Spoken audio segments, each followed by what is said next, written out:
Story 1. It had just gone past the transition of New Year's 2022 into the first day of 2023 at about 2 to 3 a.m. My two best friends, who we'll call Lena and Maria, and I had taken a 2-hour train to a town called Barnsley in the UK. I had started dating a boy there, and my friends were excited to meet him. We were all 18 and had decided to go clubbing with my boyfriend and his friends. When Lena started to feel tired at 2 to 3 a.m., we made our way to a bus stop. Of course, it was too late to catch a bus, so we were talking about calling a taxi. My boyfriend was very intoxicated, so I told him he didn't have to stay with us and left him at the club. Suddenly, as we were talking, a man dressed in all black came from behind the bus stop. "I heard you need a free ride," he said with a strong accent I couldn't pinpoint. Already tired and a bit intoxicated ourselves, the idea seemed good at first, believing he had good intentions. He asked us where we were staying, and we stupidly told him. Maria then politely said, "I'm sorry, but in this day and age, girls can't trust to get in strange cars." The man looked offended and showed us his wedding ring, which looked very cheap and fake. "See, I'm a married man. I promise I won't murder and rape you like Ted Bundy." The way he said it in such an excited tone made my heart drop. My friend seemed to feel the same, as she immediately called the taxi company, but the taxi wouldn't be here for at least 10 minutes. The man sat right next to me at the bus stop, asking if I was in a relationship and how old I was. He looked about 40. My wife works night shifts, and I'm so lonely, so I've come out tonight looking for a new woman. I comforted him awkwardly, telling him I would talk to him while we waited for the taxi. He told us about his suicidal intentions if we didn't get in the car with him, and he insisted he just wanted to rant to us in his car. Before we could decline, he got up and opened the back door of his car.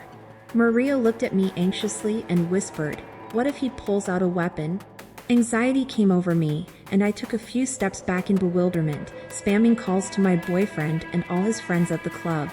None of them picked up, and the man turned off his car lights and locked the doors before yelling at us again. Thankfully, the taxi arrived, and we all jumped in, calling the police while telling the taxi driver to turn back around. When we did, we saw the same man sitting in his car by the bus stop, now with his headlights back on, waiting for the next vulnerable drunk young girls. Story 2. My roommate always listens to horror stories to fall asleep and constantly nags me to post here because I've had a couple of weird experiences in my life. So, I'll start with my most recent one. Excuse my writing, by the way, I'm not a native speaker and I'm not good at telling stories. First of all, I need to give some context. I study fashion, so I took pictures of a model wearing my dress for my portfolio. Due to it being very fragile and already running late, I didn't have time to carefully fold it and put it in my bag, so I just wore it, I'm a dude, by the way, and ran to catch my last train home. It was around 10 p.m., and it was already dark. I barely got in and sat down. My section was completely empty, which, considering my circumstances, was completely fine by me. After a couple of minutes, another guy got in. He kind of stared at me, not completely staring, but I definitely noticed, which made me quite uncomfortable. But I guess you don't see a guy wearing an exaggerated dress every day. About 10 minutes before I needed to get out, he stood up and went to the toilet. But when he came back, he didn't sit down in his previous seat. He walked past me and sat a couple of seats behind me. At that point, I started to freak out because I realized I was wearing a dress, I'm very skinny, I have long hair, and I was wearing a face mask. I thought he must think I'm a girl all alone at night. I considered pulling my mask down to show, hey, I have a beard, I'm a guy, so don't harass me, please. Well, I don't want to be politically incorrect or anything, but due to his age and ethnic background, even if I did, I could also just get hate crimed or something. I was on high alert, any movement, and I'd go in with my scissors already in hand. Then a friend of mine called, and I had the jump scare of my life. I answered the phone out of reflex and turned to the side so I could keep an eye on that weirdo. He definitely heard me speaking, so he must know that I wasn't a girl by then. After the longest 10 minutes of my life, it was time for me to get out, so I got up and walked past him to get to the door. And for real, I kid you not, after walking past him and looking back, I saw something sticking out of his jacket, a little bit of wood, like the handle of a fishing knife. If it wasn't, I couldn't think of what else it could have been. After I left the station, I called the police to tell them about my encounter, and they took my statement very, very seriously. But they couldn't find or identify that weirdo. To think that women face those kinds of situations all the time is unimaginable to me. I still feel uncomfortable taking trains and buses at night. Story 3. I was 14 at the time. I lived at home with my parents and my 10-year-old sister in a normal suburban house in Connecticut. I had always believed in ghosts, but I had never had any experience with anything paranormal, and I never wanted to. My mom has always been infatuated with ghost shows and paranormal TV. She finds it fascinating and is always open to it. 6 months prior to the event, my aunt, my mom's sister, was diagnosed with melanoma. It was terminal, and treatment did almost nothing as the disease progressed. It was really a waiting game to see when, not if, the treatment stopped working. Towards the end of her treatment, I distinctly remember a heaviness in the house. Whether it was my mom's sadness or just a feeling, being home just felt dark. For context, it's important to know the layout of my upstairs. My house was a standard 2-story, 4-bedroom home. My room was directly next to the staircase, with my parents' and sister's rooms being on the other end of the house, right next to each other. My house was oldish, not haunted old, but maybe 30 to 35 years old. The floors upstairs would creak if you walked on them. My sister and I knew it all too well when we would sneak around at night to get snacks, and my father would catch us. One night before my aunt's passing, I was lying in my bed with the door open to my room. The hall nightlight dimly lit the area, just enough so that it wasn't pitch black. As I was lying there, I distinctly remember this gut-wrenching feeling of a heavy energy and uneasiness in the house. I hated my door being open, but my parents had a rule where it needed to be for safety. As I was lying there, I suddenly heard these horrific, heavy footsteps running from my parents' room, down the hallway, and then down the stairs, fast, heavy footsteps. I sat up immediately and just listened. The footsteps went down the stairs as fast as hell, the heaviness being the scariest part. Think of a big man in work boots going downstairs as if his life depended on it. Next thing I knew, the light turned on, and my father was hauling ass down the stairs. I could hear him searching the house, all while my mom was at the top of the stairs looking down. I asked, "What's going on?" and she asked me, "Were you out of bed?" To which I said no. My dad came back up and asked me the same, checked on my sister, who was sound asleep, and then double-checked that nobody was here. My mom ended it with, "Just stay in bed for the night," and left it at that, nothing more. I remember being more scared than I ever had been before. It was my first unexplained encounter. My mom told me, "It might have been someone coming to visit before taking your aunt home." I don't know how I felt about that, but either way, those footsteps still remain in my memory forever. Story 4. I'm going to preface this by saying I'm a firm non-believer in the paranormal.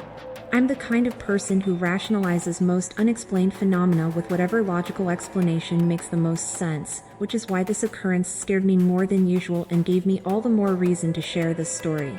To give a bit of context, I live with my partner in a semi-rural area in the UK, just a few houses along a road that then splits off into the surrounding forest and farmland. There's a particular road that runs along the border of a field that we like to take walks on from time to time. It's a thin road that can only really accommodate one vehicle at a time, so it requires one car to stop if there's another one approaching.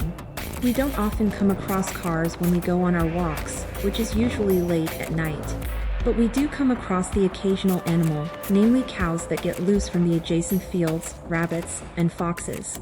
On this particular night, it was misty, and we could only see a couple of feet in front of us, relying on our phone's lights to guide us along. I had been feeling quite uneasy during this walk, but I couldn't figure out why. We hadn't seen any cars or heard anything unusual, so I dismissed it as just being paranoid since it was getting quite late. My partner seemed to pick up on this too, as we both fell silent for a while and quickened our pace. Eventually, we reached the crossroads that were the halfway point of our route.